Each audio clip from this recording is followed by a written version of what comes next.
Hello everyone, हम कर रहे हैं class 11th chemistry unit 2 structure of atom. इस वीडियो में हम टॉपिक डिस्कस कर रहे हैं डिस्कवरी ऑफ सब एटॉमिक पार्टिकल्स। तो देखिए, स्ट्रक्चर ऑफ एटम से रिलेटेड है, एक्सपेरिमेंट्स हुए हैं जो बेस्ड हैं on the electrical discharge through gases. तो इन एक्सपेरिमेंट्स को डिस्कस करने से पहले है एक इम्पोर्टेंट पॉइंट आता है यहाँ पर चार्ज के बिहेवियर से रिलेटेड। तो देखिए क्या है वो कि like charges repel each other and the unlike charge attract each other. कि अगर चार्जेस क्या हों, लाइक हैं, सेम है, तो वो एक दूसरे को क्या करते हैं, रिपेल करेंगे। लेकिन अपोजिट चार्ज हैं, अनलाइक चार्जेस हैं, तो एक दूसरे को क्या करेंगे, यहाँ पर अट्रैक्ट करेंगे। तो ये पॉइंट है, आप ध्यान में रखिएगा। और नेक्स्ट हम यहाँ पर डिस्कस कर रहे हैं डिस्कवरी ऑफ इलेक्ट्रॉन। तो देखिए डिस्कवरी ऑफ इलेक्ट्रॉन के अंदर 1830 के अंदर माइकल फेराडे ने एक्सपेरिमेंट किया कि इलेक्ट्रिसिटी को जब हम सॉल्यूशन से पास करते हैं, इलेक्ट्रोलाइट का कोई भी सॉल्यूशन है, उससे इलेक्ट्रिसिटी को पास करने से वहाँ पर केमिकल रिएक्शन होती है इलेक्ट्रोड्स पर। और इसकी वजह से क्या है, मैटर लिबरेट होता है और डिपॉजिट होता है इलेक्ट्रोड्स पर।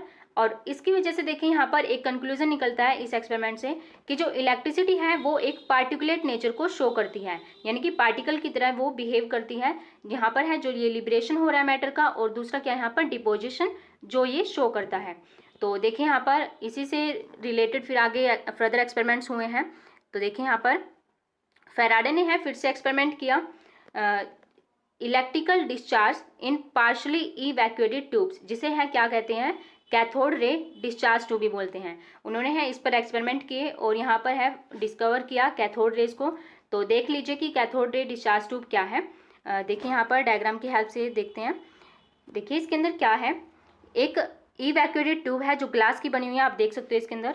और यहाँ पर है दो मेटल की, यहाँ पर है प्लेट्स को अटैच किया गया। देखिए यहाँ पर है जिस पर नेगेटिव चार्ज वो है कैथोड, और पॉजिटिव चार्ज यहाँ पर देखिए ये इलेक्ट्रोड की तरह बिहेव कर रही है एज अ एनोड। तो यहाँ पर है दोनों ही इलेक्ट्रोड्स को, कैथोड को और एनोड को अटैच किया गया है हाई वोल्टेज बैटरी के साथ। देखिए यहाँ पर है सर्किट के साथ इसको अटैच किया गया है इस तरीके से। तो यहाँ पर है और ट्यूब के साथ ही अटैच है देखिए यहाँ पर वैक्यूम पंप, जिसकी हेल्प से हम गैस के प्रेशर को यहाँ पर है मेंटेन करेंगे, हाई प्रेशर लो प्रेशर, ताकि यहाँ से क्या हो, इलेक्ट्रिक जो करंट है वो यहाँ से पास हो ट्यूब के अंदर से।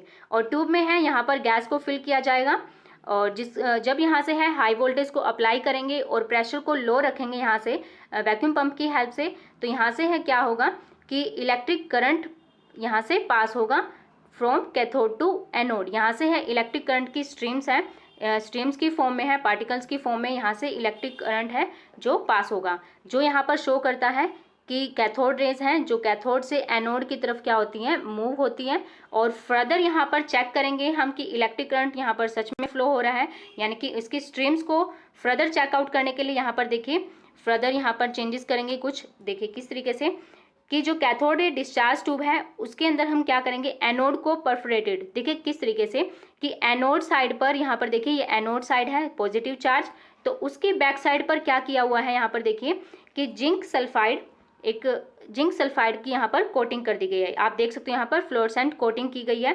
तो देखिए इससे क्या होगा कि जैसे ही यहाँ से हाई वोल्टेज अप्लाई करेंगे और प्रेशर को लो रखेंगे, तो यहाँ से क्या होगा, कैथोड से जो है स्ट्रीम है इलेक्ट्रिक करंट की इस तरीके से पास होगी, स्टार्ट हो जाएगी यहाँ से मूव करती हुई। तो देखिए कि ये अगर यहाँ पर इलेक्ट्रिक करंट पास हो रहा है तो क्या होगा, एनोड को क्रॉस करते हुए ये स्ट्रीम्स है स्ट्राइक करेंगी जिंक सल्फाइड की कोटिंग से। और यहाँ पर क्या है, जिंक सल्फाइड की जो कोटिंग है उसके ऊपर क्या होगा, एक ब्राइट स्पॉट है यहाँ पर बन जाएगा जैसे ही स्ट्रीम है जिंक सल्फाइड से टकराएंगी। तो यहाँ पर जो ब्राइट स्पॉट बनेगा तो उसकी हेल्प से हम यहाँ पर है ये कंक्लूजन निकाल पाएंगे कि यहाँ से कोई स्ट्रीम्स हैं जो कैथोड से चलती हुई आई हैं, कैथोड की साइड से, और यहाँ पर एनोड की तरफ है, और यहाँ पर वो क्या कर रही हैं, एक ब्राइट स्पॉट को फॉर्म कर रही हैं, जिसको है हम क्या कहेंगे, कैथोड रेज कहेंगे। और उसके नेचर को यहाँ से स्टडी करते हैं हम कि इन कैथोड रेज का नेचर कैसा है, उसके लिए फर्दर इसके ऊपर है एक्सपेरिमेंट्स करेंगे। तो एक बार देख लीजिए यहाँ पर डिटेल से कि इसके अंदर है ये क्या क्या चीज़ें आती हैं। तो देखिए यहाँ पर कैथोड रे ट्यूब है जो क्या है ग्लास से बनी हुई है, और उसके अंदर है दो तीन थिन पीस लिए हुए हैं मेटल के, जिसको क्या कहा है यहाँ पर इलेक्ट्रोड, और इसको सील किया गया है बहुत ही अच्छे से डिस्चार्ज ट्यूब के अंदर। और डिस्चार्ज ट्यूब में है गैस को फिल किया गया है, और जब हम प्रेशर को लो रखते हैं, गैस के प्रेशर को लो और हाई वोल्टेज, देन वहाँ से क्या होता है, करंट पास होता है, इलेक्ट्रिसिटी है जो वहाँ से पास हो जाती है। अब देखिए यहाँ से है कि हम है गैस के प्रेशर को एडजस्ट कर सकते हैं evacuation of the glass tube. यहाँ से है वैक्यूम पंप था जो, उसकी हेल्प से हम उसको मेंटेन कर सकते हैं।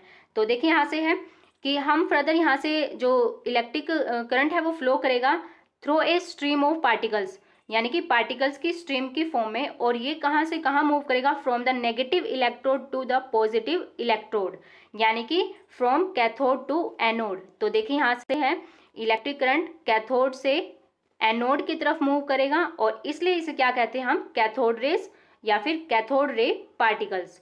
तो यहाँ पर है फ्लो ऑफ करंट, जैसे मैंने आपको बताया, उसको चेक करने के लिए फिर से क्या करते हैं हम, एनोड में एक होल करेंगे और कोटिंग करेंगे उसके बिहाइंड में बैक साइड पर, किससे, एक फॉस्फोरस्कैंट मटेरियल से, जिंक सल्फाइड से। तो यहाँ से है कि जो रेज हैं पास होती हुई एनोड से वो स्ट्राइक करेंगी जिंक सल्फाइड की कोटिंग पर, और वहाँ पर क्या करेंगी, एक ब्राइट स्पॉट को डेवलप करेंगी कोटिंग पर, जो जिससे है हम यहाँ पर कंक्लूजन निकालते हैं। देखिए यहाँ से क्या रिजल्ट्स निकल कर आते हैं एक्सपेरिमेंट से। तो देखिए सबसे पहला पॉइंट आता है कि जो कैथोड रेज हैं वो स्टार्ट होती हैं फ्रॉम कैथोड टू एनोड और मूव करती हैं वो एनोड की तरफ ही। और दूसरा नेक्स्ट देखिए यहाँ पर कि जो रेज हैं वो विजिबल नहीं है खुद से, देमसेल्फ अपने आप से विजिबल नहीं है, हम उसको इस तरीके से नहीं देख सकते हैं। तो उसके जो नेचर को हम स्टडी करेंगे कैसे, with the help of material like fluorescent या फिर फॉस्फोरस्केंट। जैसे हमने जिंक सल्फाइड की कोटिंग करी है एनोड की बैक साइड पर, तो उस तरीके से वहाँ से हमें पता लगेगा कि जो रेज हैं कैथोड रेज उसका कैसा नेचर है, पार्टिकल नेचर। तो इसी तरीके से यहाँ पर जो टेलीविज़न वगैरह है उसके अंदर भी ये डिस्चार्ज ट्यूब एक्सपेरिमेंट है, यानी कि इसी से बेस्ड यहाँ पर ट्यूब का यूज़ होता है। और देखिए यहाँ पर in the absence of electrical और मैग्नेटिक फील्ड, तो ये रेज हैं कैसे मूव करती हैं, ट्रैवल करती हैं स्ट्रेट लाइन पर, यानी कि जैसे ही कैथोड से एनोड की तरफ, यहाँ से देखिए एक बार देख लेते हैं, कैथोड से एनोड की तरफ कैथोड रेज जो मूव कर रही हैं वो एक स्ट्रेट पाथ को फॉलो करेंगी और इस तरीके से है स्ट्रेट लाइन को फॉलो करते हुए मूव करती हैं। और नेक्स्ट देखिए कि अगर हम यहाँ पर अप्लाई करते हैं, देख लीजिए कि अगर यहाँ पर इलेक्ट्रिकल या फिर मैग्नेटिक फील्ड को अप्लाई करते हैं तो कैथोड रेज का बिहेवियर कैसा होगा। कैथोड रेज का है जैसे हम एक्सपेक्ट करते हैं नेगेटिवली चार्ज्ड पार्टिकल का बिल्कुल वैसे ही नेचर यहाँ पर है, हम ऑब्जर्व कर पाएंगे। अब यहाँ से देखिए कि कैथोड रेज के अंदर क्या है, नेगेटिवली चार्ज पार्टिकल प्रेजेंट है। तो नेगेटिवली चार्ज पार्टिकल प्रेजेंट है तो उन चार्ज पार्टिकल को क्या कहते हैं हम, इलेक्ट्रॉन्स। तो उन्हें है देखिए cathode ray consist of negatively charge particle, जिसे क्या कहेंगे, इलेक्ट्रॉन्स कहेंगे। तो यहाँ पर है एक बार देख लीजिए इस चीज़ को कि इलेक्ट्रिकल और मैग्नेटिक फील्ड को अप्लाई करते हैं तो यहाँ पर क्या होता है। तो देखिए यहाँ पर कि अगर हम इलेक्ट्रिक फील्ड और मैग्नेटिक फील्ड, तो देखिए यहाँ पर प्लेट को यहाँ पर है अपोजिट चार्जेस होंगे, पॉजिटिव और देखिए यहाँ पर नेगेटिव, इस तरीके से। तो देखिए यहाँ से पॉजिटिव प्लेट है और नेगेटिव प्लेट है, यानी कि हमने है यहाँ पर इलेक्ट्रिक देखिए अप्लाई कर दिया है दोनों साइड पर। तो यहाँ से देखिए कि जब इलेक्ट्रिक जो कैथोड रेज है मूव कर रही हैं तो क्या होगा उनका नेचर, कि वो है पॉजिटिव प्लेट की साइड पर झुक जाएंगे, इस तरीके से है उनका जो डायरेक्शन होगी वो चेंज हो जाएगी, यानी कि आप देख सकते हो यहाँ पर इस तरीके से कि वो है नेगेटिव प्लेट की तरफ नहीं मूव करेंगी, वो किस तरफ बैंड हो जाएंगी, पॉजिटिव प्लेट की तरफ। तो इससे क्या पता लगता है कि जो अगर पार्टिकल का नेचर यहाँ पर जो कैथोड रेज के अंदर पार्टिकल प्रेजेंट है वो क्या है, यहाँ पर नेगेटिवली चार्ज है, यानी कि ये पार्टिकल कैसे होंगे, नेगेटिवली चार्ज पार्टिकल होंगे, तभी ये क्या है पॉजिटिव प्लेट की तरफ बैंड हो जाते हैं। तो और यहाँ पर है सिमिलर वे से अगर हम मैग्नेटिक फील्ड अप्लाई कर रहे हैं लाइक नॉर्थ पोल और साउथ पोल अप्लाई कर रहे हैं तो सिमिलर वे से यहाँ से है बेंडिंग हो जाती है कैथोड रेज की, किसकी तरफ, साउथ की तरफ। तो देखिए इस तरीके से यहाँ से भी कंफर्म होता है कि जो इलेक्ट्रिक जो कैथोड रेज हैं उसके अंदर जो पार्टिकल्स प्रेजेंट हैं वो कैसे हैं, नेगेटिवली चार्ज पार्टिकल। तो देखिए यहाँ से है नेक्स्ट पॉइंट हम देख लेते हैं, जो कैथोड रेज हैं, देखिए जो कैथोड रेज हैं यानी कि जो इलेक्ट्रॉन्स हैं, यहाँ से कंफर्म हो चुका है कि कैथोड रेज के अंदर नेगेटिवली चार्ज पार्टिकल प्रेजेंट होते हैं और उन नेगेटिवली चार्ज पार्टिकल को क्या कहेंगे हम, इलेक्ट्रॉन्स। यानी कि हमने यहाँ से डिस्कवर कर दिया है कि जो कैथोड रेज हैं उसके अंदर क्या कौन से पार्टिकल प्रेजेंट होते हैं, इलेक्ट्रॉन्स प्रेजेंट होते हैं। तो नेक्स्ट हम यहाँ पर कैथोड रेज की कैरेक्टरिस्टिक के बारे में बात कर रहे हैं कि वो है डिपेंड करता है, देखिए do not depend upon the nature of electrodes. तो देखिए यहाँ से, तो देखिए हमने यहाँ पर ये पॉइंट डिस्कस किया कि जो पार्टिकल हैं कैथोड रेज का नेचर वो इलेक्ट्रोड्स पर भी डिपेंड नहीं करता है कि वो किस मटेरियल से बने हैं, और ना ही गैस के ऊपर डिपेंड करता है।